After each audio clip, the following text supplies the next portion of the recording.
And welcome to America's Heroes Group with our partner, the Jesse Brown VA. September is National Suicide Prevention and Hispanic Heritage Month. Today is Saturday, September 9th, 2023. Happy birthday, Mom. And our host is Cliff Kelley. I'm Sean Claiborne, the co-host. Our executive producer is Glenda Smith. Our digital media producer is Ivan Ortega of Scouts Honor Productions. And of course, we have today our wonderful panelists, as always. We have Michelle Langlois. She is a licensed clinical social worker, prevention program coordinator at the Jesse Brown VA, and we're going to talk about suicide prevention, a very serious topic, and what is happening at the Jesse Brown VA around this topic. How are you doing today?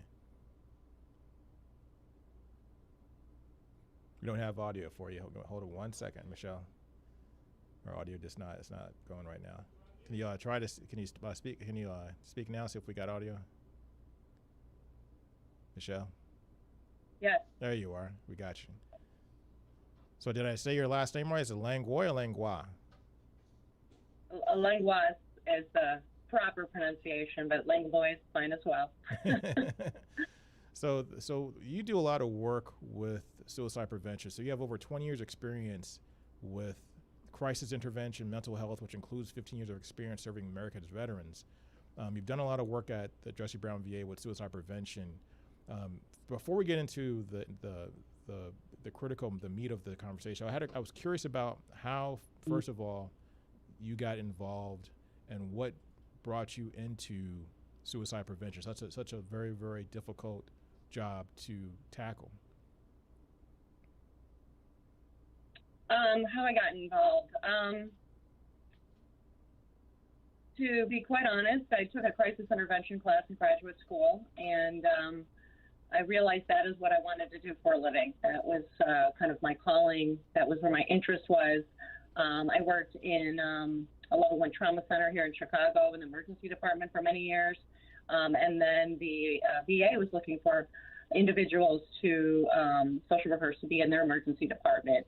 I got that position, and suicide prevention seemed kind of the logical route forward in the VA, since that's such a number 1 priority for the VA with our veterans. I saw a lot of veterans really struggling in the emergency department, and then kind of really fell in love with really working with these really critical veterans that are in need, and excited that I could do something to make a change for this population. So I've been doing that for about 11 years for suicide prevention, and we've been growing every year with our department, with our initiatives, and really making sure that suicide prevention is everybody's business, so not just in mental health or with my program, with all of medical. We go out in the community now. We have social workers on my team that are actually developing partnerships and coalitions with all these other agencies and entities within the city of Chicago. We also cover Northwest Indiana, just to provide support so we can reach those veterans who maybe don't come into the VA. So it's exciting that we can do all these wonderful things to really help reduce veteran suicide. So I know it's very difficult for an average person to kind of detect if someone is really going through a crisis where they're actually thinking about committing suicide. Sometimes there are signs, though, subtle signs or other things that people can detect. What are some of the things that people can look out for if they're around someone that possibly might be having suicide ideation? Yeah, so that's a good question, and because I think that in our culture we don't talk about it a lot of people really don't know what to look for. And so certain things to look for, because not a lot of people are going to always come out and tell you they're having suicidal thoughts. I know a lot of veterans I speak to are very concerned about telling people because they think that they'll be judged. And so a lot of folks are struggling with these thoughts. So you have to look at other things. So some things to look for is people who would be talking about feeling hopeless. They don't see a future for themselves. Nothing's ever going to get better. This is kind of a final situation. They can't see other alternatives. And so it's this kind of finite way of talking, especially about their future. They might also be talking about feeling like a burden. I'm a burden to my family and friends. I have to deal with these things. And so these are statements and ways people can talk that are somewhat socially acceptable. So when people start getting in that kind of suicidal way of thinking, a lot of times it comes out of these hopeless and burdensome statements. You might see people giving away their belongings or getting their affairs in order, things that looking for ways to die, like getting their weapons trying to get a weapon from someone. That is actually not unusual. We see that. They're trying to ask for weapons from their family and friends. They might do certain things that are really risky. So they might do things that are very, very dangerous that could lead to death. Maybe they use or they drink, but that's becoming really excessive. They might be playing with their firearms. We have a lot of veterans who will play with their firearms, do Russian roulette and very dangerous things with their firearms. We might have people who try to provoke police officers or get in more fights, maybe stop really important medication that they should be on, maybe life-saving medication. We do see quite a few veterans will stop dialysis, or they might mismanage medication that they're supposed to have that could also create a pretty lethal situation. And so look for behaviors that people are doing really dangerous things. And another thing that they might be doing is pushing people away. And so that isolation and then withdrawal from like their normal support systems, that can be definitely an indicator that somebody is having these pretty strong thoughts of suicide, and they may want to act on those by pushing folks away. They also might have really a kind of an elevated emotional presentation. So maybe they're super depressed, but maybe they're super angry, or maybe they're an anxious person, but their anxiety is really, really high for them. So it's not where they're normally at, and it's a really kind of heightened way their emotions are right now. That might indicate that someone is really struggling. So those are certain things to look at that might be more not specific to reporting thoughts of suicide, but some people will tell you they're thinking about death more. They're thinking about maybe what the afterlife would be more, so they're talking more about death or dying or suicide. They might tell a lot of jokes about it, and so pay attention, even if it seems to be in jest, especially if you know someone's going through something. So a lot of people who die of suicide, they do say certain things like that a lot of times people kind of brush off or don't necessarily realize is serious. So, if you definitely hear somebody reporting, being direct about having thoughts of suicide or death, on doing really, really risky behaviors, driving really erratically, that could be really dangerous, these are folks that probably should be seen right away. And the things that's interesting because these types of behaviors might actually push people away, like friends and family members who may not want to be around someone who's doing these types of things, especially if they're driving erratically with you in the car, or they're talking about, joking about death, or, buying weapons and things like that, which I would imagine could actually make the situation worse for the person who's experiencing these types of thoughts, because then it makes them more isolated. Yeah. Did you see that? Yes. I think you kind of cut out, but yeah, definitely that could push people away, especially, you're using more, you're having this more erratic behavior, more dangerous behavior. Some people might kind of cut you off and then and kind of leave you with more of that isolative place, which actually increases your risk of suicide. The more connection you have, the more that can actually protect you if you're struggling with thoughts of suicide. So, but you're absolutely correct. Some of these behaviors might push people away, and that makes that person just that much more vulnerable. So at least a note to the veteran community out there and family members who love someone and care about someone, that person might be going through a tough time. Don't just cut them off. Maybe take the time to investigate and ask the questions about it. Now, on that topic, is it okay to ask someone if they're thinking about suicide, or is that like planting the idea in their head? Yeah, so that's actually a myth. And I do a lot of trainings, and a lot of people believe like if I say something that might give them the idea to maybe, do something to hurt themselves. And the research doesn't support that. Really what's going on is, as I mentioned before, a lot of times people are struggling and they're not telling anybody. And so if we encourage people to ask the question, and that's what we want people to do, then that will allow that person to finally open up, get that support they need, not maybe feel so isolative anymore, have that connection with another person, and finally get that person some care.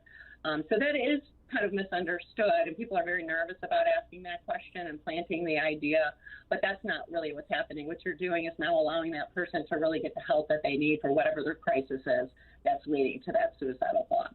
Wow. I'm glad you brought that up, because sometimes we have feelings about it, strong emotions about it, but we don't have the knowledge or the information, the facts about what really works and what doesn't work. So just leaning on your emotions, you want to get away from the person because maybe they're bugging you, or you're worried about that they might hurt you some kind of way. But really, reality is taking extra time and step to just get to know and ask that person a real serious question. Are you thinking about suicide? Is that the reason why you're acting so erratic? Is that the reason why you're drinking more, or taking more drugs, or driving crazy, or doing things that aren't safe for yourself or for people around you? Now, if you're worried about someone, how can you help them? What are some of the things you can do to try to mitigate this problem? Well, asking the questions is definitely the first start. And you actually asked the question properly. Are you having thoughts of suicide? We want people to ask it very directly like that. A lot of times it's kind of an anxious conversation for the person asking. And so a lot of times people might ask it, you're not having thoughts of suicide, are you? And that kind of has a judgy feeling, and it's kind of a leading question telling the individual that you want an answer to be no. So asking the question properly, just directly, is going to go a long way. What I tell people is to always kind of recognize why you're asking the question, like, what did you see? Like, what are you noticing? Those red flags that I just kind of mentioned, and why you think maybe this person might be struggling, because then it kind of allows that to kind of go into that question easier. But if that person is definitely having thoughts of suicide, there is a lot that can be done. A lot of times people think that suicide is not you can't do anything about it. It's not preventable. It's very preventable. There's lots that you can do about it. And so what we do when we look at suicide, we look at reducing the risk factors. And so if somebody's struggling with thoughts of suicide because they lost their job, maybe they're struggling with some depression because of that, and they're drinking more, we can target that with, let's get them some maybe employment services, especially at the VA. The VA has a lot of these resources. Let's help with maybe getting you some treatment for your depression, possibly for your alcohol, maybe reduce that, or eliminate that entirely. So we try to target the things that are making an individual more at risk. So treatment is really, really effective. There's lots of different kinds of treatment, not just medications or even therapy, but we have group therapy, we have art therapy, we have lots of different kinds of things people can try. If they, I'm not taking meds or something, I hear a lot, well, hey, you don't have to. There's all these other avenues that we can go and try to address some of the things that's kind of creating this crisis and leading to these thoughts of suicide. So getting somebody into care is really, really important. Or getting the resources to address whatever that risk factor is.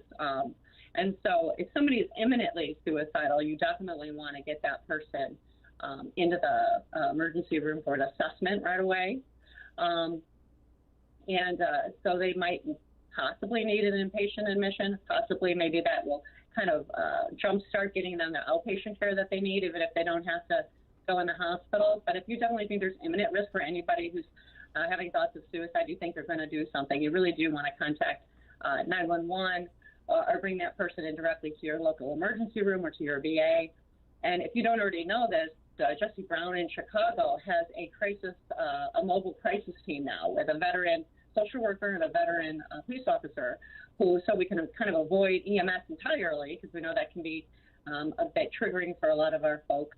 And they can go out to that home and talk and assess that veteran and help that veteran where they're at to avoid EMS and try to get them engaged in care. So there's lots that we can do to try to get people engaged in care and address those risk factors. And it amazes me when I was doing research for this segment. It brought memories back of a friend of mine who I remember the last thing he did for me. When he was going hunting, he bought me some. He killed a deer and brought some deer meat, and I had never had deer meat before. And right after he gave me this ground deer meat, shortly thereafter he took his own life. And I kept thinking about, to this day, this is probably close to 20 years ago, but I keep thinking about today, his little girl and his wife, now widow, and what her life would have been like. 'Cause after that, kind of lost contact with the family, and this young girl who was a child at the time is now an adult, and I wonder how that plays in her mind, knowing that her father at an age where she's old enough to understand what happened, but maybe not not having the tools to process the reasons and the aftermath of it. And with that, before we run out of time, because we have about 3 minutes left, I want to make sure people know that if you're having thoughts of suicide, there is a toll-free number hotline, which was launched in July of 2020. It's 988. So if you're having suicidal thoughts, you can call the suicide hotline, which is 988. You can call them directly, press 1 after you dial 988, or you can even text the hotline at 838-255. That's 838-255. And also, we can also chat. They have a chat available at the Veterans Crisis Hotline. That is the veteranscrisisline.net. That's the veteranscrisisline.net. So the last thing I wanted to get into before we have a little bit of time left, quickly in the last 2 minutes, lethal means safety. That is a real thing that could help and could have possibly prevented the death of my friend. What is lethal means safety, and when it relates to suicide? Yes, that is really one thing that everybody can easily do to help reduce suicide. For anybody in your home, 71% of our veterans use a firearm for suicide, comparative to about 50% of the general population. And so what we try to do is we try to encourage our veterans to come up with a plan to lock their weapon up temporarily while they're feeling in this crisis. And most veterans are actually pretty cooperative with that. So the safest thing you can do is store your weapon outside of your home. So shooting ranges sometimes will store your weapon, or storing at another family's home or friend's house, or another buddy that you served with that has a lock, so you can't get easy access. If you do have a locking mechanism in your home, have the key be with your partner or somebody else who lives there, or have that partner change the combination. So if there's an intruder, their partner can grab this weapon, but if you're not feeling safe and you're thinking about grabbing the weapon, you can't have easy access to the weapon. Most people change their mind with suicide attempts, but with a firearm, you don't have that opportunity. And so any time and space, even if the veteran lives alone and has it just locked up with their ammunition separate than their firearm, by the time they get the lock and the key and grab all these pieces, that hopefully might give us enough time for people to change their mind. And so we really want that time and space, and that something that lethal away when somebody's feeling in crisis at that time. And so lethal means safety is definitely something that we try to educate people on. And the VA has free gun locks. So anybody who has firearms, you want a gun lock for your firearm, we'll give you as many gun locks as you have as firearms, not a problem. They're free, no questions asked. You can usually get them from any of your providers at the VA. We just ordered 1,000 more locks for this month because it's Suicide Prevention Month. So definitely come up and grab some of your firearm locks if you need to secure that weapon in the home, especially with anybody at all in the household who's in crisis. That really can be the difference between life and death by just having that secured. And on that note, I got to end this conversation. I appreciate you coming on our show and also giving us this great information. Make sure, veterans, that you go to the VA and get your locks, your safety locks for your weapons, and also keep your weapons, make it hard to get to. The longer it takes you to get to your weapon, the more likely you are to survive if you're having suicidal thoughts. This is America's Heroes Group. We'll be right back.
Hi, this is Cliff Kelley, Vietnam veteran, co-founder, and host of America's Heroes Group. We have helped hundreds and thousands of veterans find the resources they needed to move on past trauma, find the services they need to heal, find training, jobs, and housing. That's our mission, to support this mission so that we can continue our work and have even more veteran stories of overcoming and success. We need your help. Right now, please consider making a donation to America's Heroes.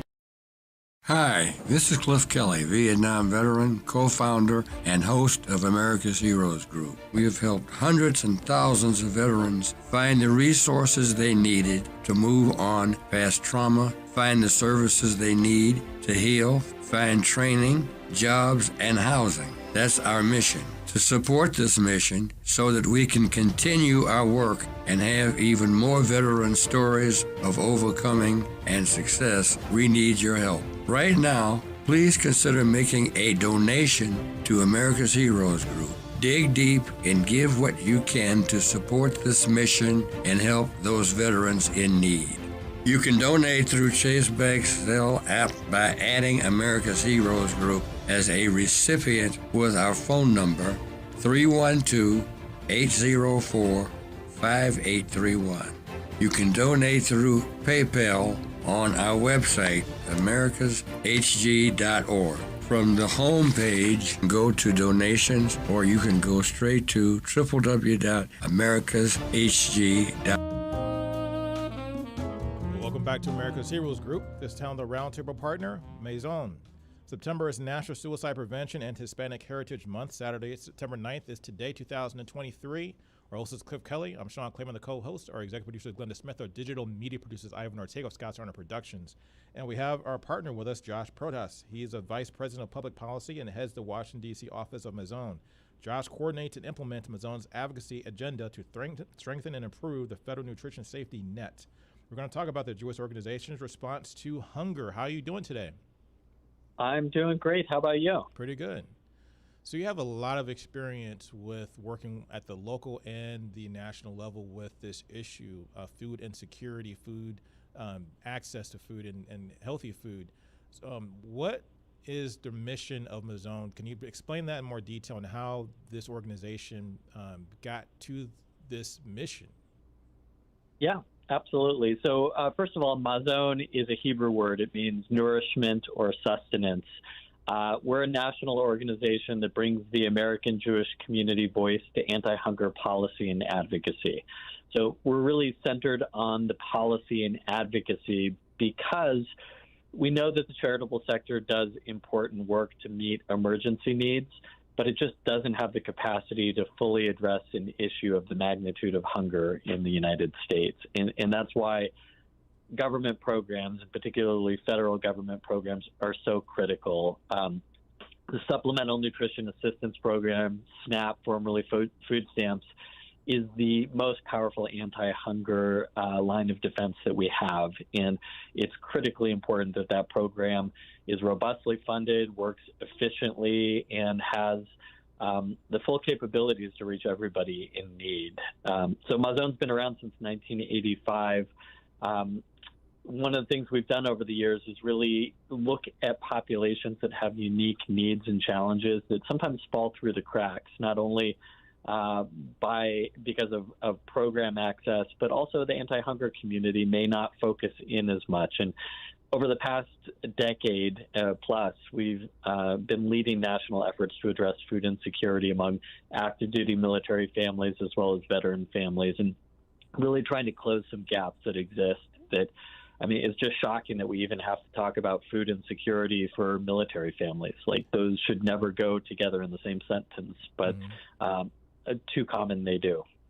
And that leads me to the question that I'll ask later, because it's a loaded question, and then I know neither of us have the answer to it, but I wanted to get through these other talking points first. But I'm glad you touched on that question of why there is food insecurity among military family members and veterans in this country alone. But what are some of the policies that are being tossed around in D.C. that would improve hunger among veterans and military families? Yeah, so the issues for currently serving military families are a little bit different than for the veteran population. So for currently serving military families, there's actually a barrier that makes it more difficult for them to qualify for SNAP, even when they need that help. So Mazon's been leading the effort to try and address that. The Supplemental Nutrition Assistance Program is authorized as part of the Farm Bill, which comes up before Congress about every 5 years, and we're currently in a Farm Bill cycle. So there is legislation, and one of the champions on the Senate side is Senator Tammy Duckworth. She's long been a champion on this issue. It would make a simple change to remove the barrier for military families. And the issue really stems from the way the basic allowance for housing, which is given to service members who live off base or in privatized military housing. The BAH is not counted as income for federal income tax purposes in most federal programs, but for SNAP, it is counted as income. And so when you take even a low rate of base pay for a junior enlisted service member, but you add on top of that their BAH, it often puts people outside of eligibility for SNAP, even though they really need that help. And the people we're talking about are junior enlisted service members who are trying to support a household. You know, they have multiple dependents, and they're often getting by just on a single source of income. So in the Farm Bill, we are pushing very hard to try and remove that barrier. At the same time, in the National Defense Authorization Act, there's a program that just got started that in a way was a workaround solution to this barrier to SNAP. It's the Military Family Basic Needs Allowance. And so that conveys to service members who are at or below 150% of the federal poverty level based on their household income. But for that program also, the BAH is treated as income, so we're trying to rectify that as well. And then go ahead. No, I was just going to add that, you know, people don't realize that when you're a junior enlisted, or if you're a certain E1 or a person who's just getting into the military, and you don't really have any real rank, you're just a new enlisted person, you don't make a lot of money. So the military is already kind of baked in the cake of your pay that you're going to be on base. Probably we're going to feed you. We're going to give you uniforms. You don't have to buy clothes all the time. So that's basically what you're living off. You're living off bare minimum. Possibly you could make more money if you actually did the math working at McDonald's than, you know, while you're actually in an E1 or E2 even, or even E3. You know, you could spend 2 or 3 years, you know, in the military, and you got a family to support on top of that, and you might be the only breadwinner in the family. The compensation structure is really still more geared towards single individuals, and you know, part of the challenge for military families is a very high rate of spousal unemployment. And when you think about it, that service members are PCSing and moving every 2 to 3 years, many employers are reluctant to hire a spouse if they know they're just going to be gone in a couple of years. And so the rates of military spouse unemployment are about 24-25%. That doesn't even take into account underemployment, where somebody might be taking a job that's, you know, below their training or reduced hours. So that's one of the complications for military families. And then related to that is the lack of accessible and affordable child care. So, you know, that leads to higher rates of unemployment because a spouse may not decide to go and work if it hardly covers child care, or if they can't even access that. So what are you mentioned some of the contributing factors about what leads to food insecurity. What are some of the things that can be done, especially with the new legislation coming out, to try to impact this or try to fix this? Yeah, I mean, getting the policy right is really important. So when Mazon started doing this work, we were just shocked to learn that this was so pervasive, and it's really been an issue that has been ignored for a long time. And the sad truth is that there are food pantries on or near every single military base in this country that are quietly serving families that can't get the help they need from programs like SNAP, and so they're turning really in desperation to the charitable sector. You know, it's important to meet people where they are now and meet their emergency needs, but there's no reason that military families on a routine basis should have to go to food banks and food pantries. We really need to have the federal government take responsibility. I mean, you know, we're asking so much of military families. The least we can do is make sure that they can put healthy food on the table. So getting the policies right by removing the barrier to SNAP, and then also making sure that the basic needs allowance works properly, would go a long way towards giving some extra purchasing power to military families. So making sure that there's strong congressional support for that, I know in Illinois, you're blessed to have great representatives and senators. As I mentioned, Tammy Duckworth has long been a champion on this issue. We just need to get some deeper bipartisan support to get this over the finish line. And Tammy Duckworth, of course, is a U.S. Army veteran herself, Black Hawk helicopter pilot who was shot down and lost her legs in an accident when she was serving. Now, what are some of the policy, more specifically, what are some of the policy issues that Mazon wants to advocate for? Because that's what your core job is. You guys advocate to try to change social policy and legislation. What's some key things that you guys really want to see happen to really get a handle on this situation? Yeah, so we're deeply engaged in the Farm Bill process right now. So the Farm Bill, as I mentioned, goes through Congress about every 5 years, and the current Farm Bill is set to expire September 30th of this year. Now, it's possible that it's probably going to get delayed before they reauthorize it. We're pushing really hard to protect and strengthen SNAP, just fundamentally. And there have been some in Congress who have been trying to chip away at SNAP. They actually pushed in as part of the debt ceiling agreement to extend work requirements in SNAP. So to add the age limit, so it goes up to age 54 now, where able-bodied adults without dependents have 3 months of access to SNAP, and then they lose it if they're not employed or in a registered job training program or some other things. We know those work requirements just don't work. They don't lead to higher employment or earnings for individuals. They just make it more difficult for somebody to get back on their feet if you take their food away from them. So ideally, we'd like to see work requirements go away. In this political environment, it's probably not realistic that that's going to happen, but we don't want to have more strenuous work requirements added to SNAP. So in some ways, we're playing defense. There are some things we want to do, like removing the barrier for military families. There's a policy in the Farm Bill we'd like to see that would change the calculations for disabled veterans. So currently, if you're a veteran who has a VA disability, you only are treated as disabled under the SNAP program if you have a 100% disability rating. There's a proposed legislation to change that to 60%. So that would make it a little easier for disabled veterans to have some special considerations for SNAP. So that's among the things. We're also doing some focused work about the people of Puerto Rico and being able to have a transition back into the SNAP program for Puerto Rico. We're doing some focused work on Indian country, where tribal nations are interested in administering programs like SNAP. And interestingly, there are very significant veteran populations in Indian country and also in Puerto Rico. When you look at food insecurity in this country, disproportionately, it's people of color who are impacted, and that's just not right. So SNAP, is a program that helps to level the playing field. It gives people the support they need, but we need to make sure that we don't have barriers that make it more difficult for them to get that help. You touched on an interesting fact, because when I was in basic training and AIT, my initial training and my advanced training when I became a mechanic, probably about, I'd say, a little bit less than 10% of our platoon was from Puerto Rico.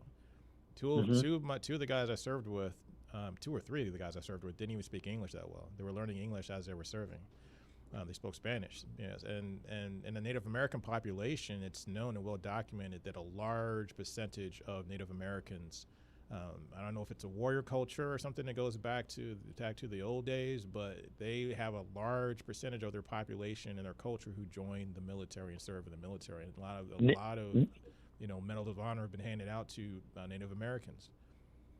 Native Americans serve in the military at the highest rate of any demographic group in the country. And also, if you look at tribal reservations, the rates of food insecurity are by far the highest there. So there's definitely some inequities. And in Puerto Rico, let me just mention quickly, I didn't really understand this before I started working on this issue, but Puerto Rico is an American territory. People who live there are U.S. citizens. But there are lots of policies of territorial exceptionalism that treat U.S. territories really as second-class places. And, for example, people living in Puerto Rico are U.S. citizens, but they are not eligible for programs like SNAP. Puerto Rico was explicitly taken out of the SNAP program, and instead there's a block-granted program that has limited funding. It's called the Nutrition Assistance Program, or NAP. But that program does not fully respond to the needs in Puerto Rico, and it doesn't have the ability to increase when there are times of natural disaster like hurricanes. And we're in the midst of hurricane season now, and Puerto Rico is still recovering from the last wave of natural disasters. And so we treat places like Puerto Rico differently, and it makes it more difficult for people to just get ahead. And going back to what you touched on earlier too as well, because I wanted to get into this, and so I know a lot of people are concerned about this, and this is an argument against some of the points that you've talked about. The data from what you've mentioned shows that when you make it harder for people to qualify for food and get food help to buy food and things like that, especially nutritional food, it doesn't help people get off poverty, get out of poverty, or get jobs or do anything. Like, so when you make work requirements and things like that, you're saying that the data shows that it's ineffective at trying to get people to buy their own food by cutting them off from getting food. So can you speak more to that, and why is that such a pervasive theory, and is it just based in what people's ideologies are, or is there any other data that shows that, well, if you make it harder for people to get on welfare or harder for people to get food stamps, they'll figure out something else to do, and they'll go take that job working at UPS or take that job doing something else so they can make money? Yeah. You mentioned ideology, and this is really about ideology. I mean, the overwhelming number of people who are able to work, who receive SNAP, do work. And SNAP actually supports a very large number of working poor in this country. I think that there is this mythology that welfare programs keep people out of work, and a lot of this is based on stereotypes that are often racially coded, and it goes back to the 1980s and the stereotype of the welfare queen, and that people have this idea that government benefits are leading people to lead comfortable lives and just sit on the couch all day and not work. The reality is most people who are able to work, the overwhelming majority of people who are able to work, want to work. And either they can't find work or they face barriers like transportation that make it difficult.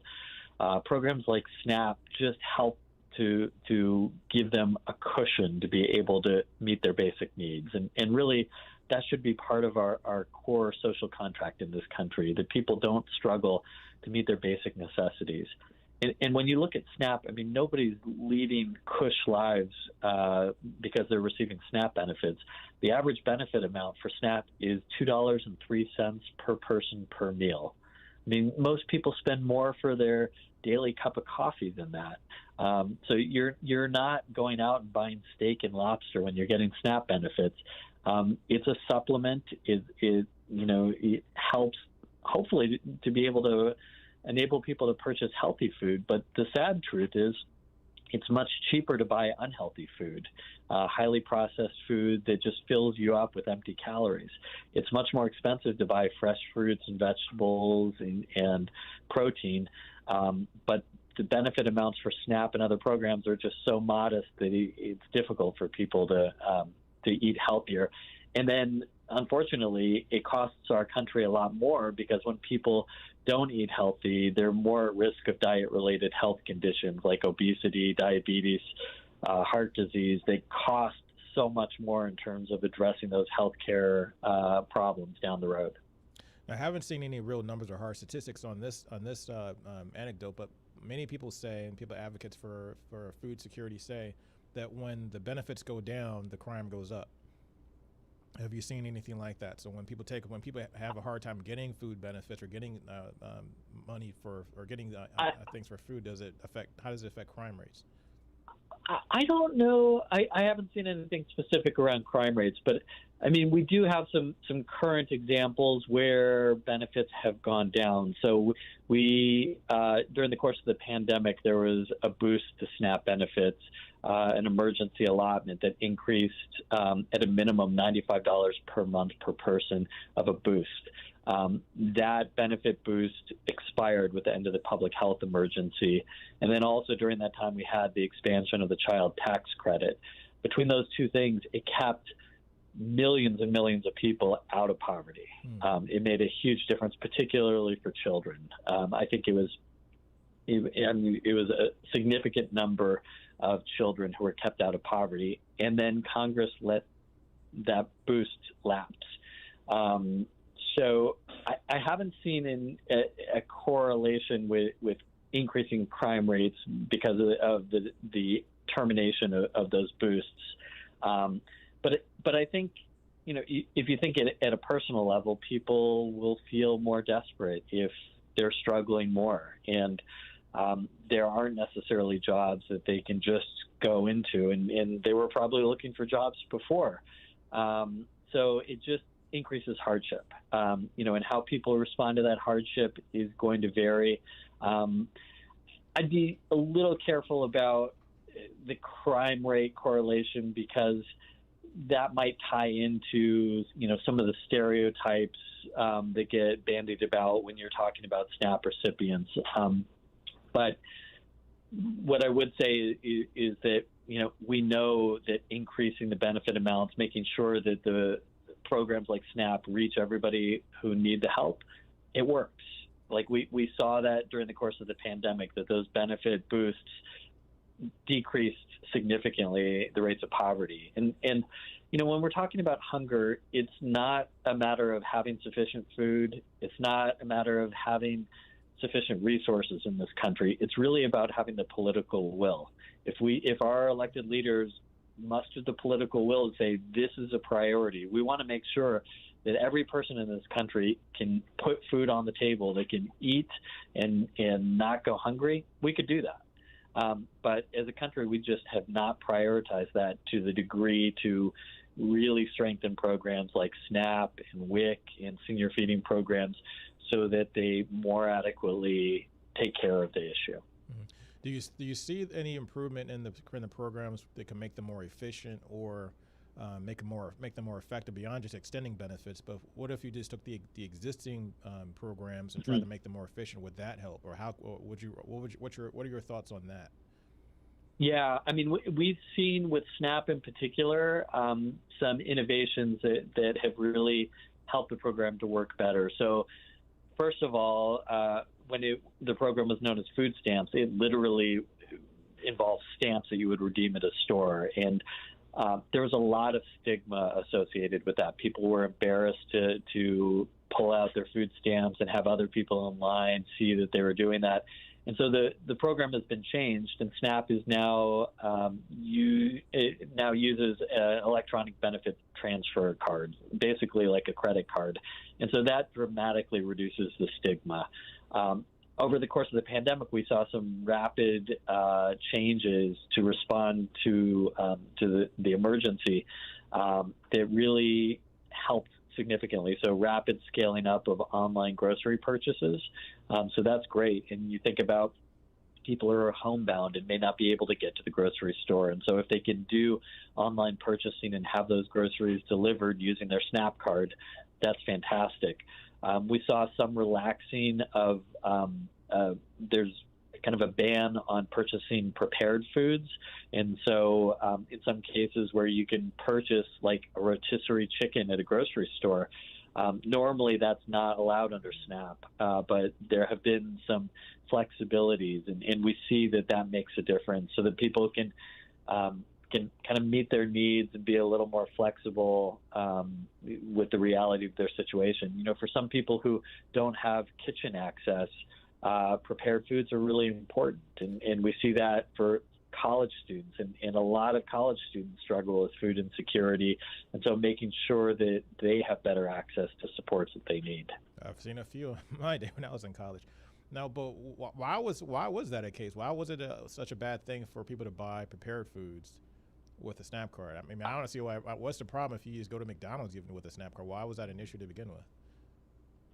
I think it was so SNAP originally was sort of predicated on the idea that you would prepare your meals at home, and so the benefit amount was actually originally calculated based on kind of home cooking, and it was based on the value of things like dry beans and things that take time to cook. So I think in some ways it's sort of an antiquated idea about how people eat. But it was also to try and keep people, like, not wanting people to just use SNAP dollars at restaurants, right? So the prepared food ban, it has some drawbacks to it. I think the idea is also to help people be eating healthier.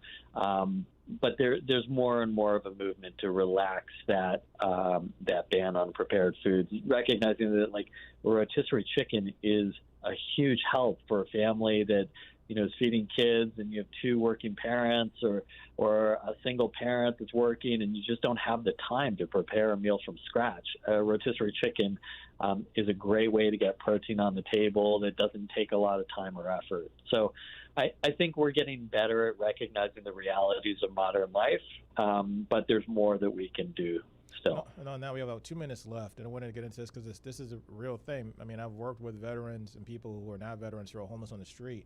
Can a person who's homeless, who could never go and just cook anything or prepare a pot of beans on the street? I mean, right. How hard is it for someone who is homeless without an address to get on SNAP or get some of these programs?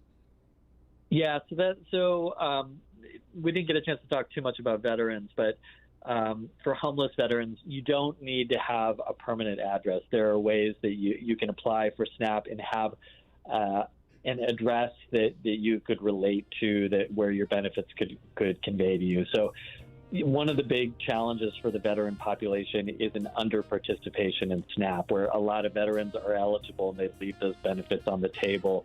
As you said, if you don't have access to a kitchen, it's trickier. Like, what foods would you be able to purchase using your SNAP dollars that you could eat? And there's some supports and resources to help with that. But we need to do a lot more, because of all veterans who are eligible for SNAP, only about 1/3 participate. So that means 2/3 of veterans are struggling needlessly. They are leaving those benefits on the table when they could really get that help from SNAP. And a big reason for that is a lot of stigma and shame and pride. Veterans either don't know about SNAP or they're reluctant to ask for that help. And we need to change that mindset.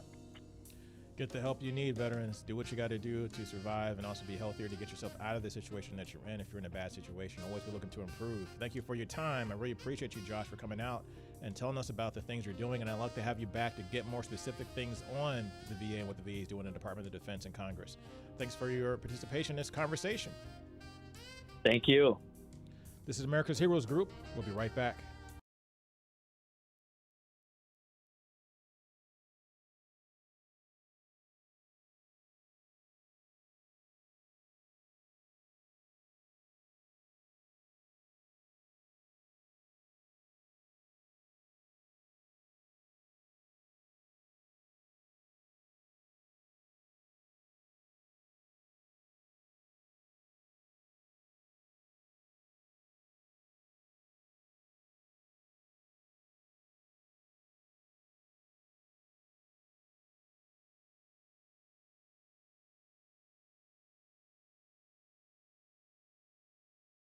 Hi, this is Cliff Kelley, Vietnam veteran, co-founder, and host of America's Heroes Group. We have helped hundreds and thousands of veterans find the resources they needed to move on past trauma, find the services they need to heal, find training, jobs, and housing. That's our mission. To support this mission so that we can continue our work and have even more veteran stories of overcoming and success, we need your help. Right now, please consider making a donation to America's Heroes Group.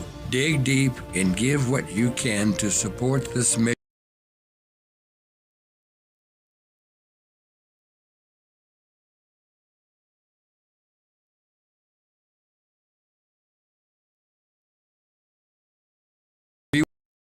Hi, this is Cliff Kelley, Vietnam veteran, co-founder, and host of America's Heroes Group. We have helped hundreds and thousands of veterans find the resources they needed to move on past trauma, find the services they need to heal, find training, jobs, and housing. That's our mission. To support this mission so that we can continue our work and have even more veteran stories of overcoming and success, we need your help. Right now, please consider making a donation to America's Heroes Group.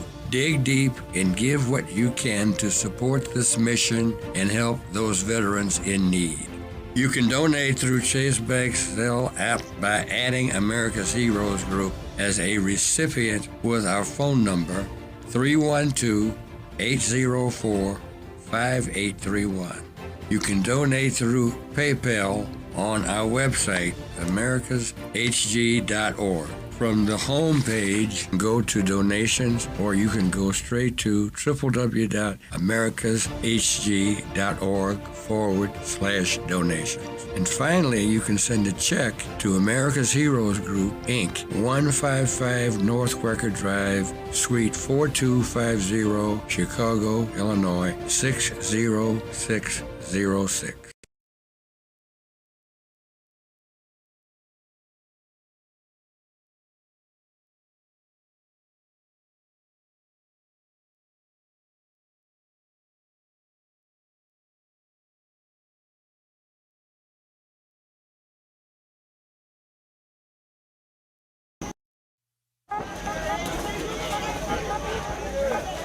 We have in our Chase bags, we have a care package of hygiene, we have shaving equipment, we have razors, and for the women we have the same personal hygiene items for them as well. And we want to say thank you for their service. This is Chase Bank. Thank you very much.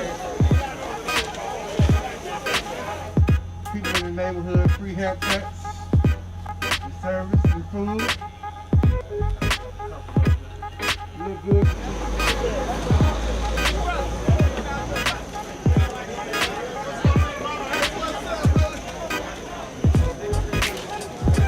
Thank you for your service. Thank you for your service. Thank you for your service. Thank you. Okay. On behalf of Cliff Kelley, America's Heroes Group, we sincerely thank Chase Bank for coming where it matters to help homeless veterans have a hot meal today and a care package. We are sincerely grateful for this partnership. Yes.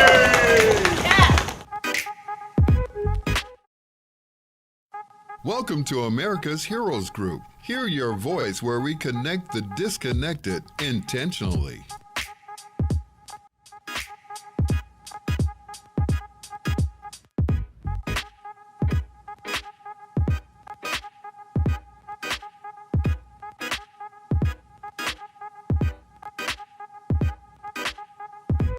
Who is Cliff Kelley, the governor of talk radio, the icon of radio throughout the world. Chauncey Spencer II and I, again, share a special relationship. His late great father, Tuskegee Airman Chauncey E. Spencer, took me as a child on my first airplane ride. Wow. Yeah. This is something that people need to see. Often we don't, do the things to show how great our people are. It changes the paradigm of how people think about us, about the collective consciousness of what it means to be us. And we've been having great conversations about trying to get more African Americans into aviation. And we got a bill that we're trying to get passed that would allow the Pell Grant to be used to help finance aviation education. This is where I started with this entire conversation by saying, if it were not for America's Heroes Group, I would have given up. So I want to get all my accolades out the way on behalf of America's Heroes Group. Ms. Glenda, thank you. Thank you for encouraging me to press on. I would encourage you all to support this organization. One thing for sure, America's Hero Group is out there. Ms. Glenda will take the time. Ms. Glenda Smith will take the time to listen to you and to steer you in the direction that you need to go. Thank you for watching another episode of America's Heroes Group, where we provide education about resources and information for our veterans, military, and their family.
Hi, this is Cliff Kelley, Vietnam veteran, co-founder, and host of America's Heroes Group. We have helped hundreds and thousands of veterans find the resources they needed to move on past trauma, find the services they need to heal, find training, jobs, and housing. That's our mission. To support this mission so that we can continue our work and have even more veteran stories of overcoming and success, we need your help. Right now, please consider making a donation to America's Heroes Group. Dig deep and give what you can to support this mission and help those veterans in need.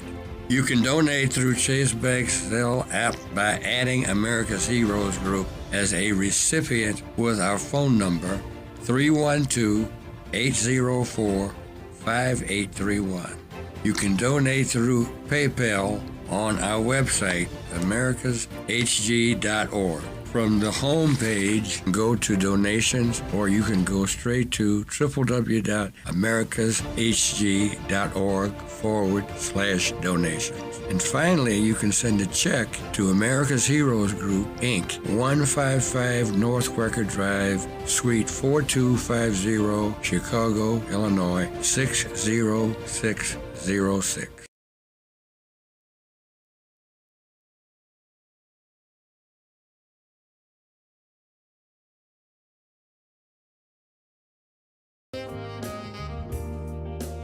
Welcome back to America's Heroes Group, this time with a familiar partner, the National Women's Veterans United, the NWVU. September is National Suicide Prevention and Hispanic Heritage Month. It's today, Saturday, September 29th, 2023. Our host is Cliff Kelley. I'm Sean Claiborne, the co-host. Our executive producer is Glenda Smith, and our digital media producer is Ivan Ortega of Scouts Honor Productions.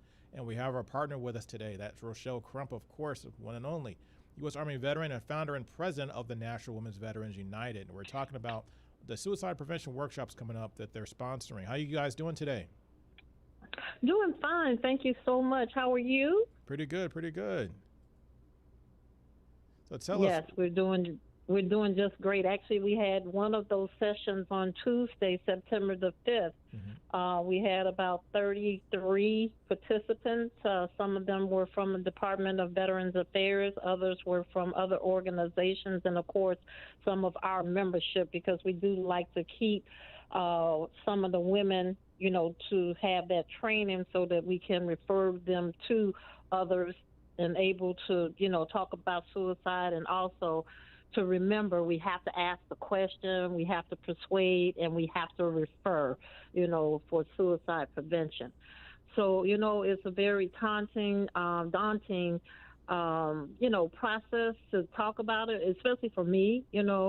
I have known 5 people who actually have committed suicide, in my lifetime.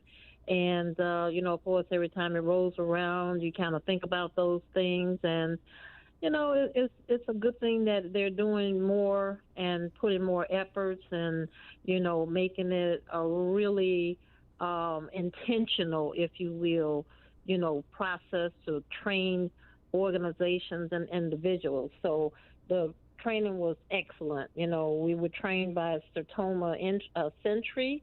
They have a grant that they use, and they've been training for the last 5 years or more. We have, had women veterans who have been trained by them to keep, that on our record. And, each time it gets more intense because, of course, those numbers sometimes don't change. When you look at the numbers, the national numbers, for example, I looked at, it's called NVSS, and basically it's the Vital Statistics Rapid Release. And this was from September of 22. They haven't put anything out for 23 yet. I haven't seen anything from them.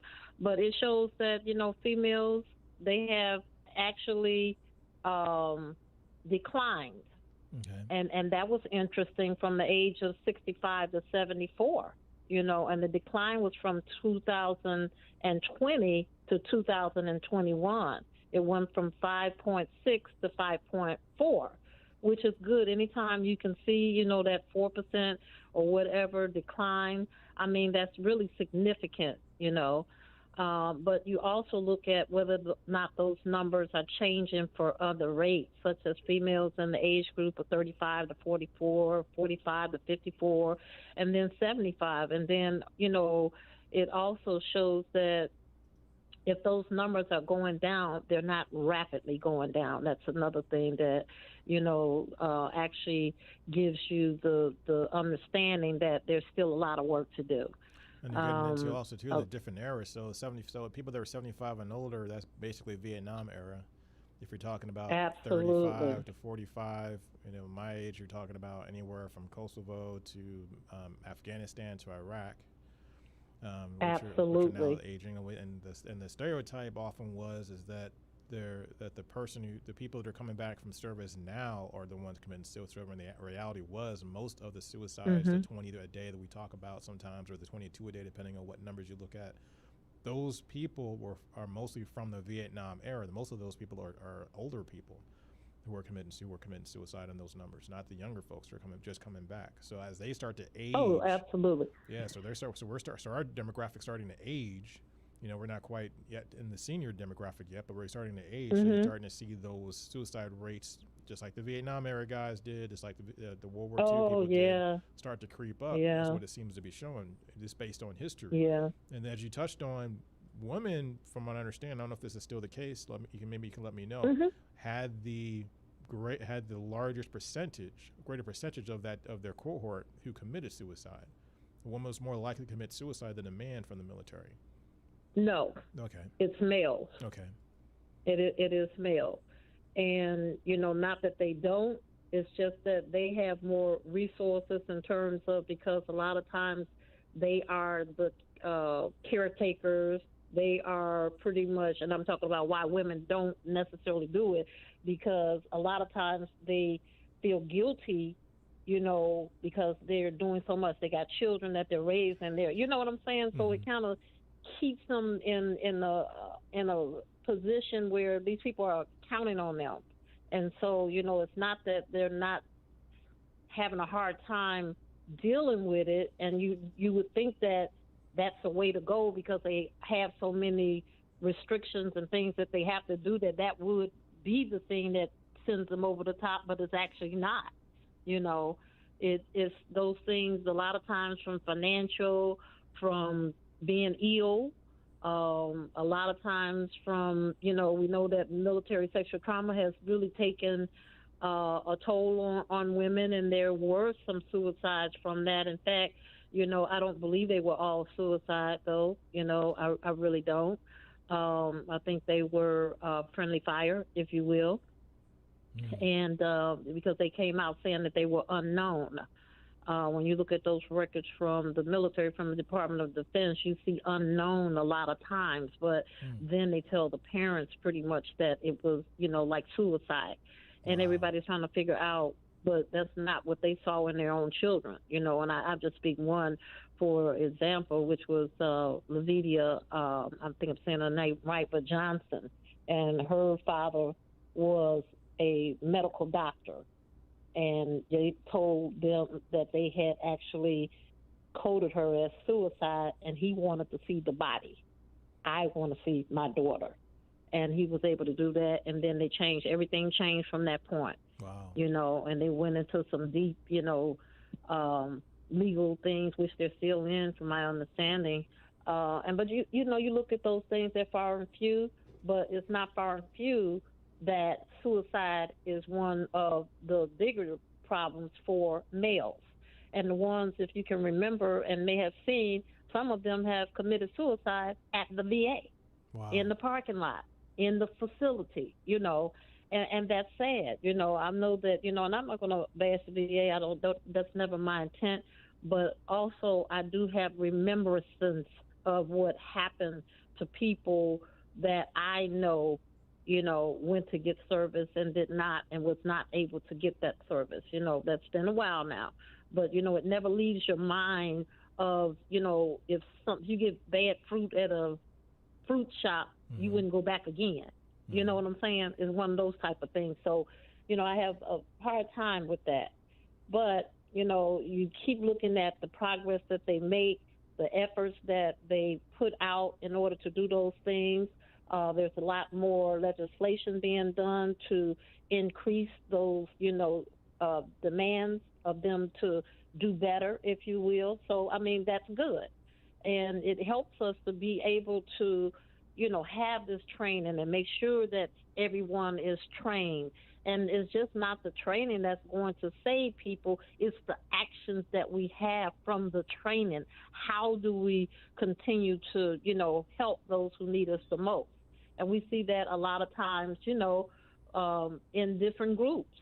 And that's one of the reasons why, we created the National Women Veterans United, because we knew the struggles of things like that. And even though we're not experts at it, we want to have a place that's safe for them to come, where they can talk about it, where they feel like they're being heard, and where, it's not about sharing a lot of times, even though peer support is like sharing a lot of things too, but it's more so of listening as well, and providing some resources for them.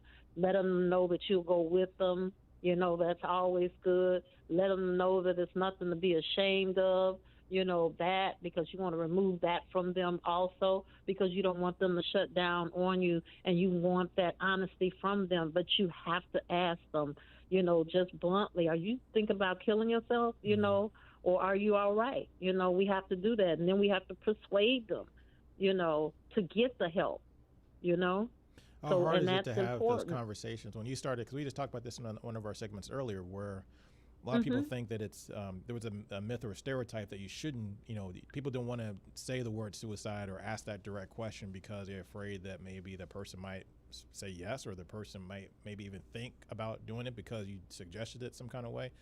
How does those conversations go when you've done these things in the past for you, when you've had these conversations?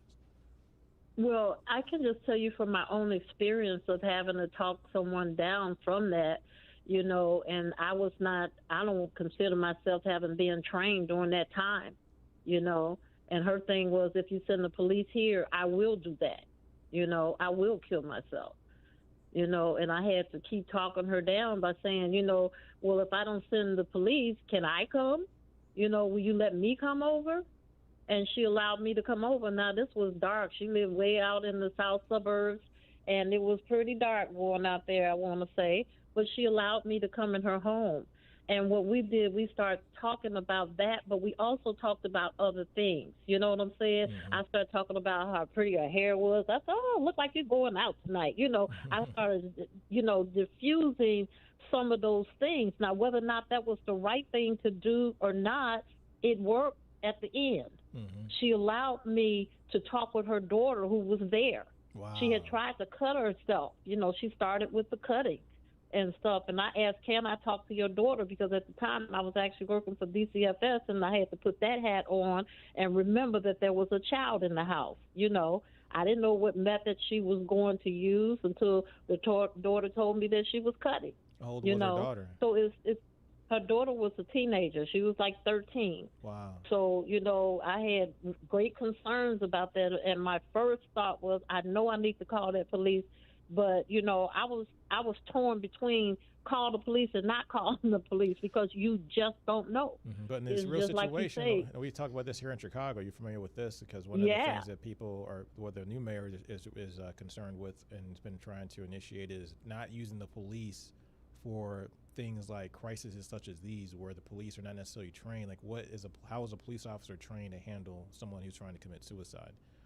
When even if their main tool for everything is handcuffs and a gun. Well, it's safety first for them, mm-hmm. and you have to understand that. Right. I had mixed emotions about it too, but I understand that they want to go home too. Mm-hmm. And when you think of it like that, some are more compassionate than others, and some are more aggressive than others. But aggression comes from a lot of different people in a lot of different ways, and a lot of different reasons why they are aggressive. So you look at that, but you still have to talk to them about it, and you can't sugarcoat it, because if you sugarcoat it, how are you ever going to find out whether or not they really are or that they're not? So you have to ask the question. No, it does not give them ideas, because if they're going to commit suicide, they already pretty much talked about it at one point or the other. It's not something that just, I'm going to kill myself today. You know what I'm saying? Yeah. And for her, who I was, actually talking to, that wasn't her first time, things like that. But, all in the same breath, you have to stay with them, and that's the goal. The goal is to try to talk them, down to getting that referral and let me go with you. You know what I'm saying? And nothing to be ashamed of. Don't be ashamed that you're feeling this way. It's okay not to feel good today, Wow. But, it was, I was glad that I was able to do it, because it worked, and she did get the help that she needed, and she's still here.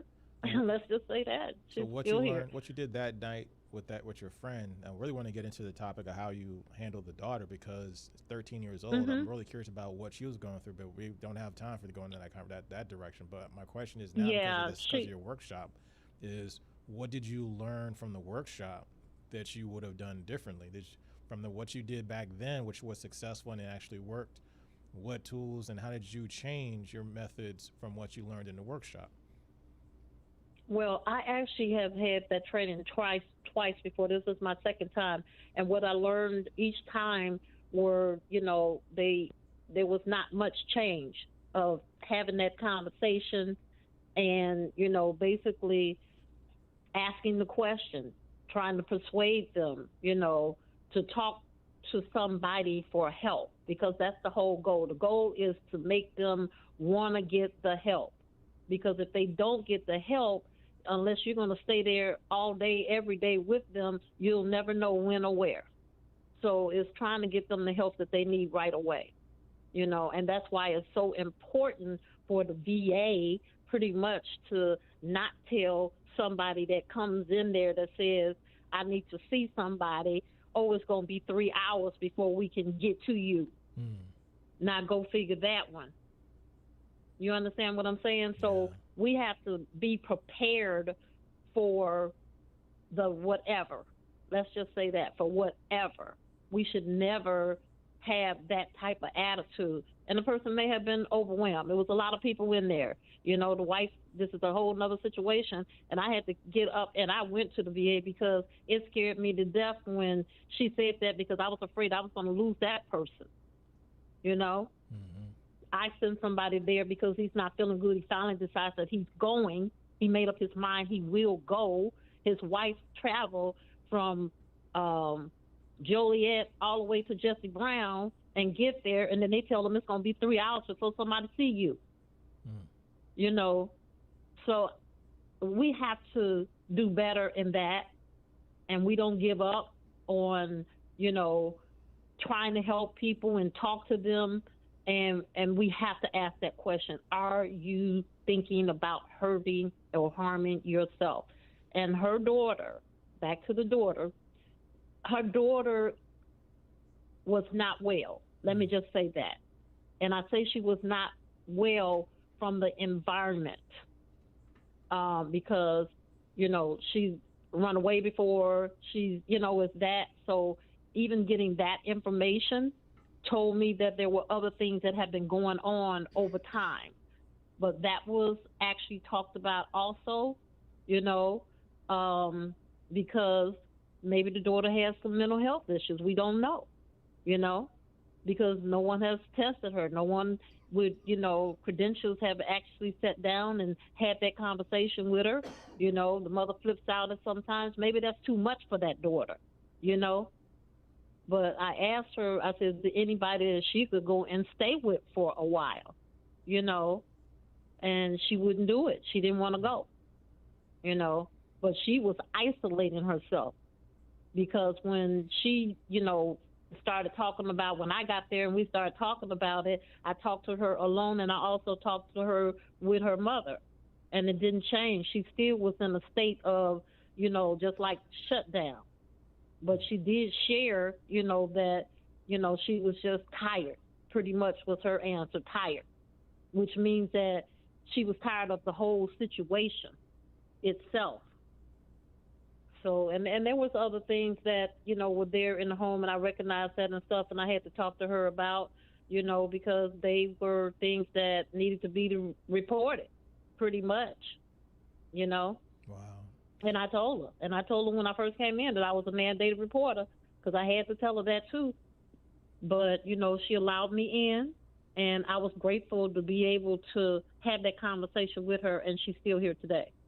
So because like I would have never known. Yeah, that's I mean, that's a sad story, but it's a triumphant story because you actually were able to do something. It sounds like to me that the VA, and just looking at military strategy from this standpoint, if you're trying to solve or tackle a problem, an issue, you may not have the resources in your building, but you have organizations like National Women's Veterans United. Like, you came down to the VA as a nonprofit organization. You came down to the VA. It didn't cost anybody any money. You went down there and actually successfully saved somebody, saved a few people from committing suicide. So if the VA, maybe we need to start to address the issue of how does the VA utilize, if they don't have the resources in-house, they don't have the staff necessarily in-house, and every environment's different, every region is different, how do we start using our veteran service organizations to meet that gap, meet that need, picking up the phone, having a hotline or a list of veteran service organizations you can call from the VA when someone comes in that you can hand them off to. They can come down to the VA. You know, not here's a card and go call these people, have a nice day, but exactly. Right. Sit down, and that give me some attention. Come here. We're gonna have somebody come and talk to you. We're out of time now, Rochelle. We can talk for hours. We got to get. Yeah, I know, but you know, and I'm glad you said that though, because we still have work to do with the VA, and this is not getting off the subject at all.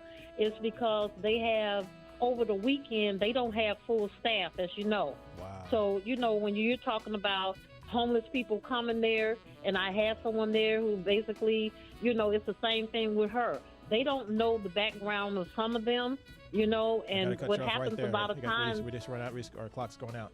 This is America's Heroes Group. Okay. We'll be right back. Come back next week, Rochelle. Right, talk to you soon.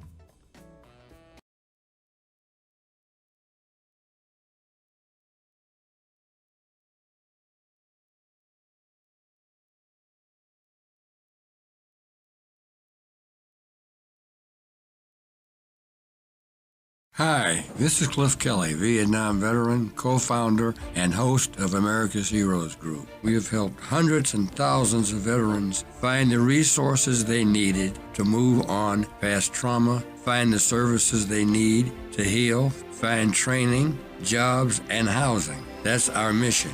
To support this mission so that we can continue our work and have even more veteran stories of overcoming and success, we need your help. Right now, please consider making a donation to America's Heroes Group. Dig deep and give what you can to support this mission and help those veterans in need. You can donate through Chase Bank's Zelle app by adding America's Heroes Group as a recipient with our phone number 312-804-5831. You can donate through PayPal on our website, americashg.org. From the home page, go to donations, or you can go straight to www.americashg.org/donations. And finally, you can send a check to America's Heroes Group, Inc., 155 North Quaker Drive, Suite 4250, Chicago, Illinois, 60606.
Welcome back to America's Heroes Group with our roundtable and familiar partner, the Veterans Legislative Voice, and our AHG correspondent, Stephanie Collada.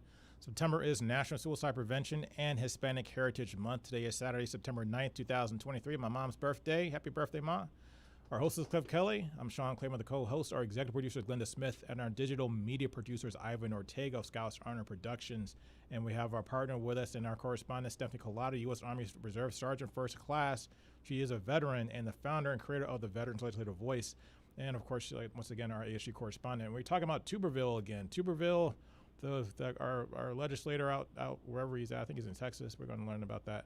A personal political agenda against abortion has become a national security issue. What is going on with that topic? What's going on with that? Hey, yeah, so, yes, it's Senator Tommy Tuberville from Alabama. He was actually the former Auburn football coach. My sister went to Auburn. It's probably the only reason why I know that one.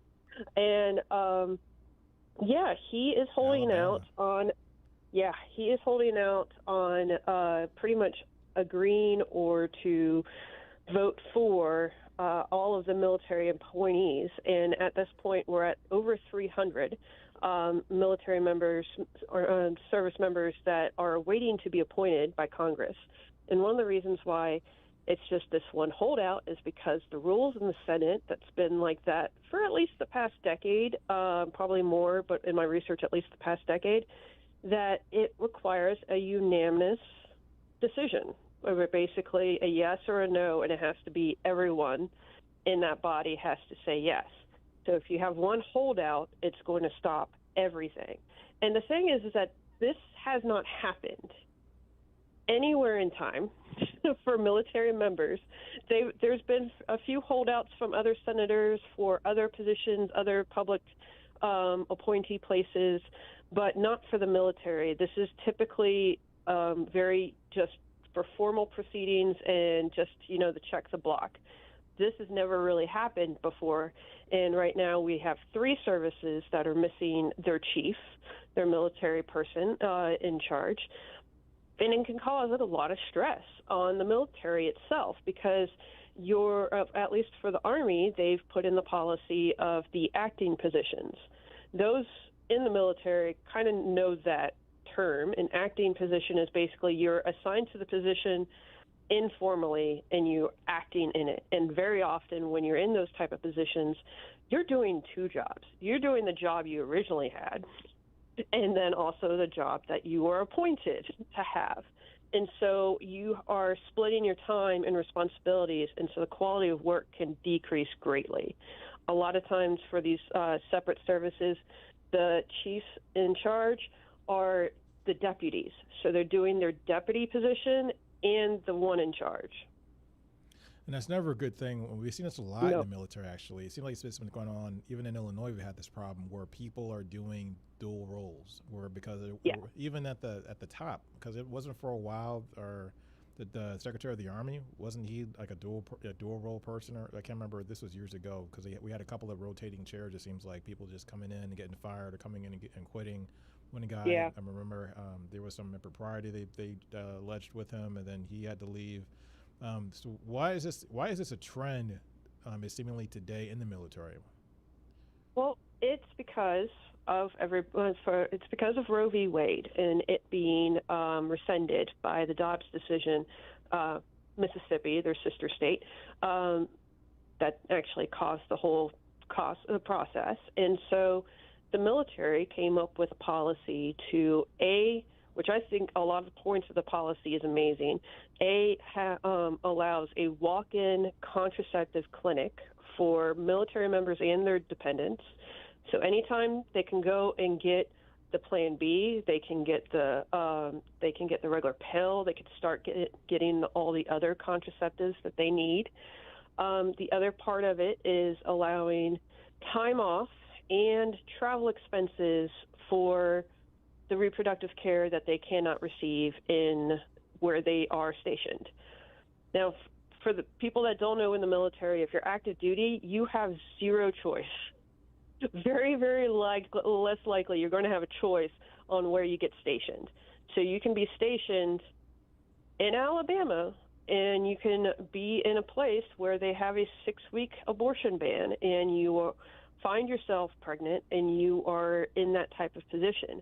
What I have learned about the policy recently is that one of the things that Tuberville is really frustrated and angry about is that the travel expenses are being reimbursed, even if the reproductive health services, like i.e. an abortion, are not covered in the exceptions of the Hyde Amendment. And the Hyde Amendment came from the early 90s, saying that federal funding will not be used for abortion services, just the abortion services, unless the pregnancy was result from rape, incest, or it causes health and welfare of the mother. Well, the thing is that the military is covering the travel expenses for the abortions, despite what the circumstances are. They're only covering the travel. Just the payment for the non-covered abortion services is still on the person, the mother, that would receive those services. So it's a little bit of an argument of legality here. Okay, so to clarify, he's upset that there's taxpayer money being used for travel to a state to get an abortion when the state that you're in does not allow abortion. Yes, and the thing is that you have no choice where you live, where you're stationed, and the military pays for you to go there. So a lot of people that are for this policy, well, the government also pays for you to get back home when you're end your contract with the Army or military or Navy or what have you. So providing the travel expenses to go to a place that allows the services is the same. Basically, it would be some sort of equaling out pretty much the burden of living in a state that has a 6-week ban.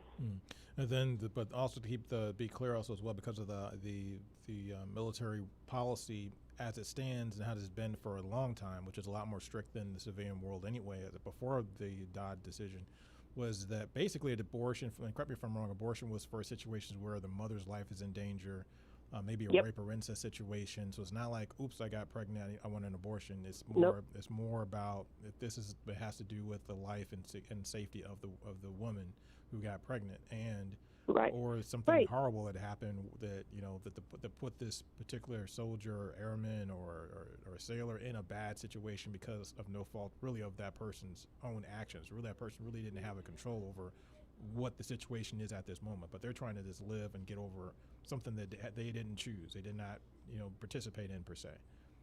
Yes, and it's a very frustrating issue that's come around because being someone of the military, there's a lot of rights that you don't have.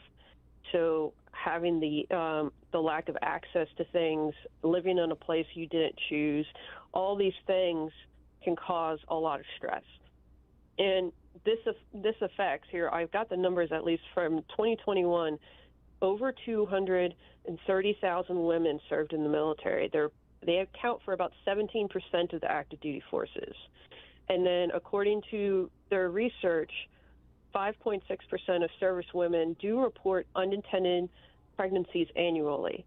And when a female service member becomes pregnant, they're automatically non-deployable.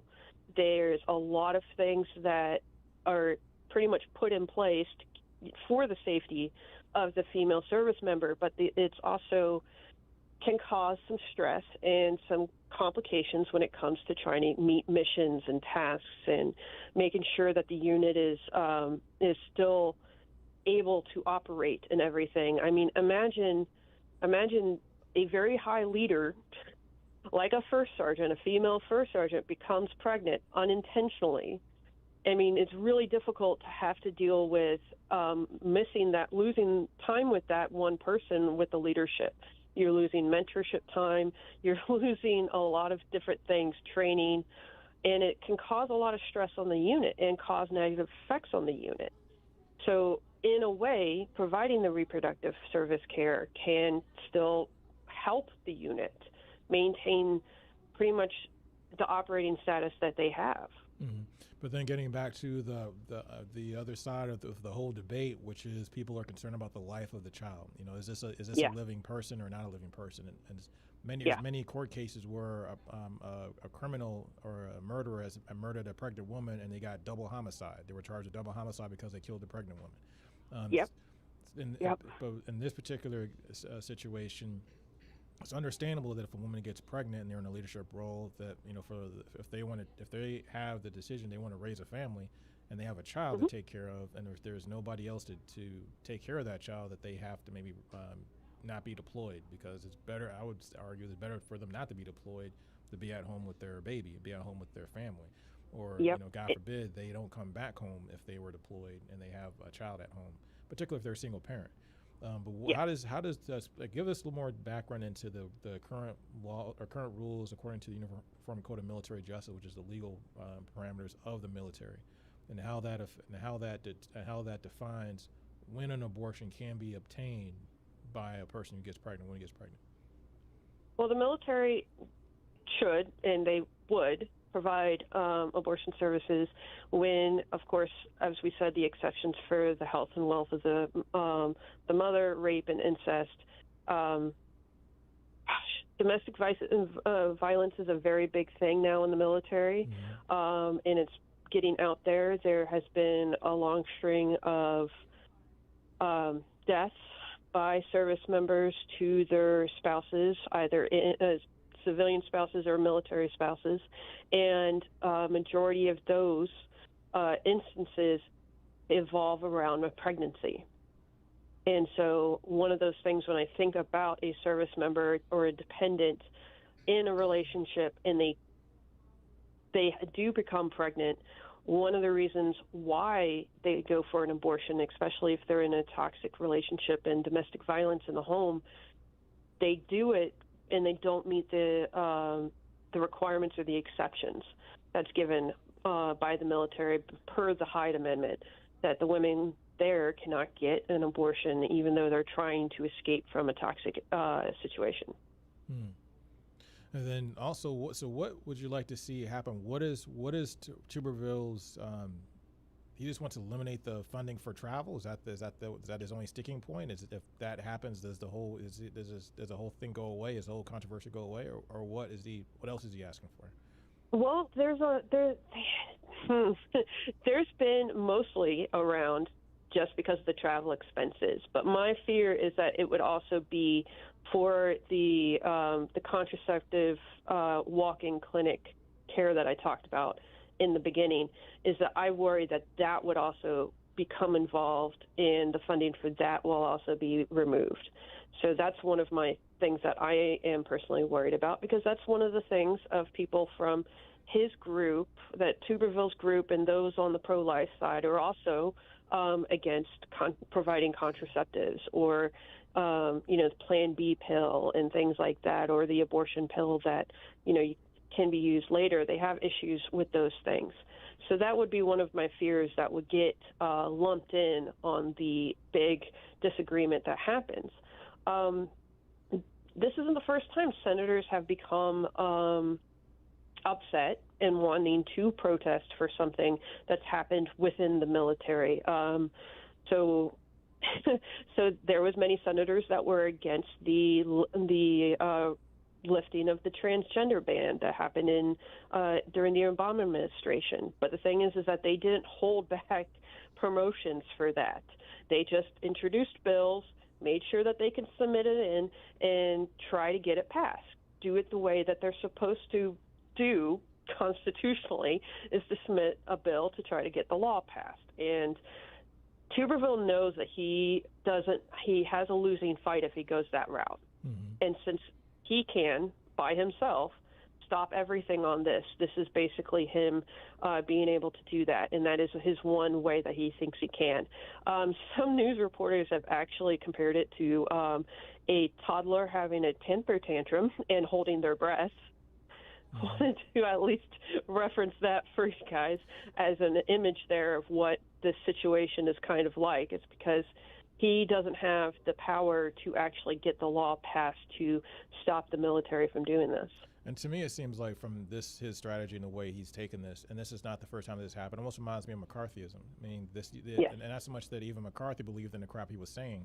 It's just that they're just trying to grandstand to make a political statement, maybe a political run to get some spotlight on that person, so they can enhance their political career, or do one for the home team, your political party, but then bite off more than you can chew because you maybe picked the wrong fight or didn't think through your strategy or what you're actually fighting for.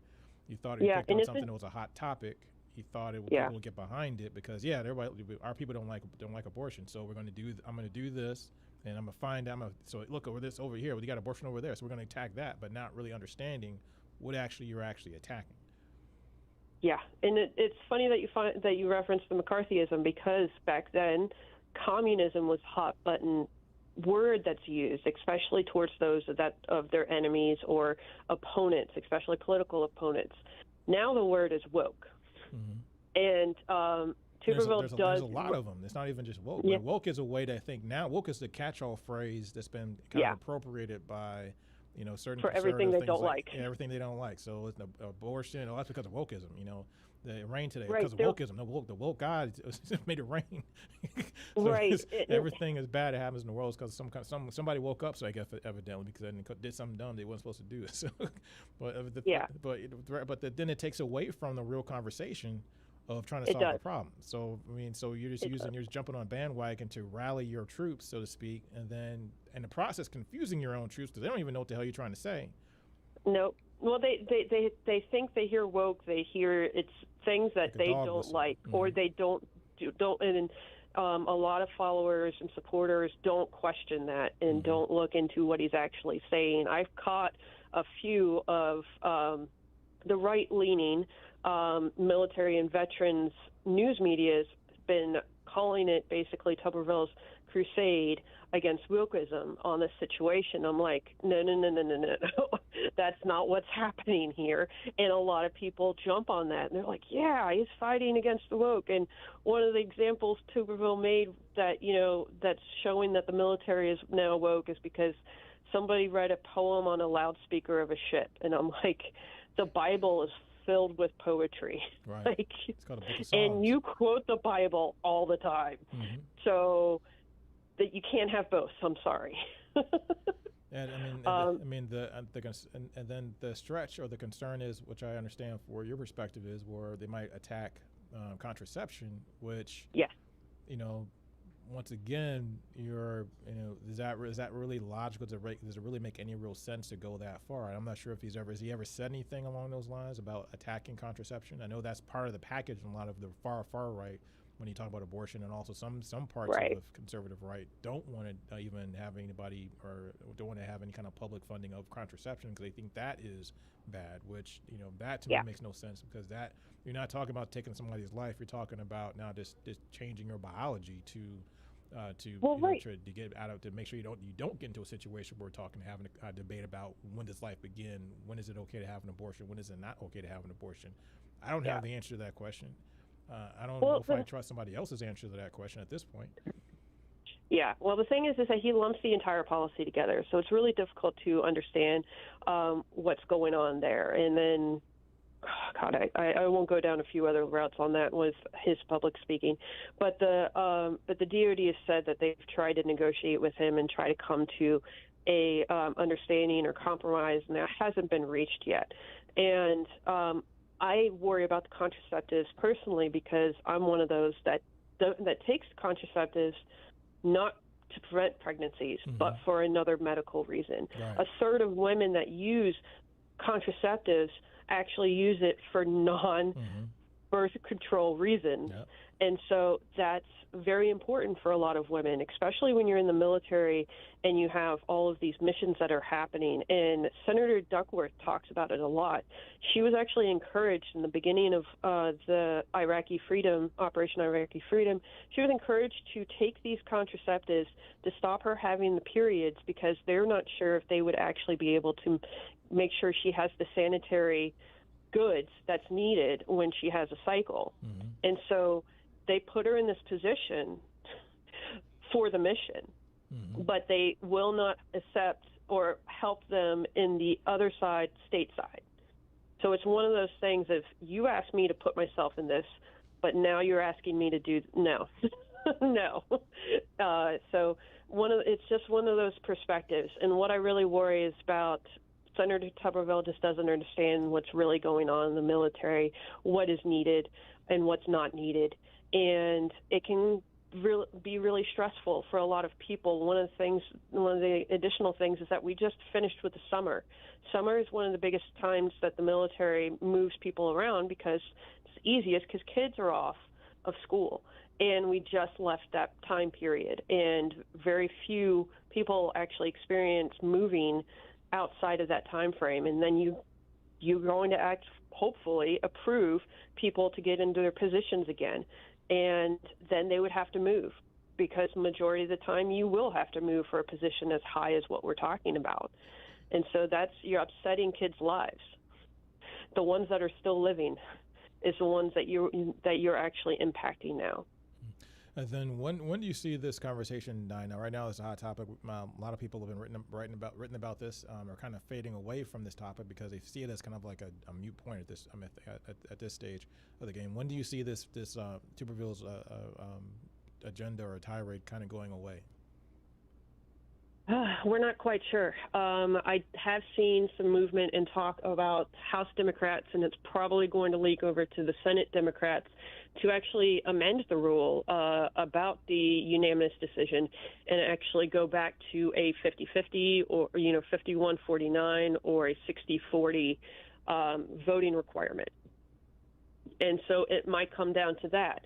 So that's one of the things that's starting to be in the conversation. We just got back out of recess for the Senate. I believe the House starts again on Monday, and we'll start seeing how things go from there. If Tuberville keeps this up, by the end of the year, it will be over 600 people that will be having their promotions held up because of this. Wow. 600 positions in the military.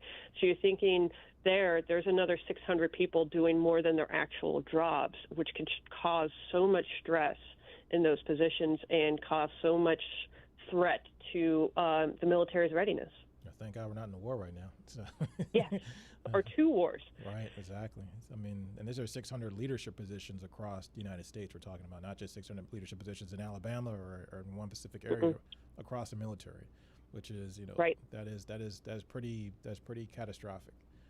Yes, it is, and it's pretty scary. I mean, for the Army Reserves themselves, there's less than 30 different divisions, so just that small of a number. Just think about that with active duty, times that about 5 or 6, and you might be near that number. So you could actually see a quarter or a third of all command positions being vacant by the end of the year. Wow. Is what my estimate would be. I might be thinking too high, but to me, that's my worry. Very serious stuff. Now, September is National Suicide Prevention Month. I wanted to get your thoughts on this, particularly when it comes to females in the military. We need a couple minutes we have left because we're about to run out of time just about that. But this in a minute. What can you tell us, and what does this month mean to you as far as what the military could be doing to help, particularly women who have suicide ideation or are thinking about suicide, who are veterans? One of the biggest things that I'll say what I'm most excited about that I've been seeing is the acceptance of mental health treatments, and people learning new words and new terms that can actually help identify the situation that they're in. More people are understanding what a toxic relationship, toxic leadership, how abuse and mental and emotional abuse can affect a person. I was able to find research way back when on how toxic leaders can actually cause PTSD of their own subordinates. And so these types of conversations are finally getting out there and understood, and hopefully it can actually cause some really great conversations to make things easier for the next service members and for our veterans to actually identify what's been wrong in their past, because that helps them heal themselves. Thanks for your conversation, Stephanie. I really appreciate it. Don't go anywhere because I'm wrapping up the show, and I want you to be on the air with me when I wrap it up. So I'm going to let you say goodbye to all the veterans out there across the country. Stephanie Collada, U.S. Army Reserve Sergeant First Class when she served. Now she's a veteran, the founder and creator of Veterans Legislative Voice. If you have any questions or concerns and want to get more information about anything we talked about, you can email us at info@americashg.org. Also, feel free to call us at 312-803-2618. That's 312-803-2618. And, of course, our website is americashg.org. We have a ton of information on our YouTube page and our Facebook page to go back and research any of the topics we talked about today. We want to hear your opinions, so make sure you reach out and not just like and subscribe, but give your thoughts on what we've talked about. If you have any questions about anything that we have discussed, anything you need as veterans or even people who love or care about or live with veterans, reach out to us. We love to hear your voice and love to hear what your thoughts are. And thanks for tuning in. We'll see you again next Saturday from 4 to 6 p.m. on YouTube, our YouTube station, our Facebook page, and also, of course, WVU1 AM 1690 here in the Chicagoland area. And Stephanie, take us out. All right. Well, thank you guys for this wonderful time, and you guys have a happy September. Keep everybody in happy thoughts. Call your friends if you are in help. Call your buddies to check in on them, and just have a great time. This is America's Heroes Group. We'll see you next week. Be safe.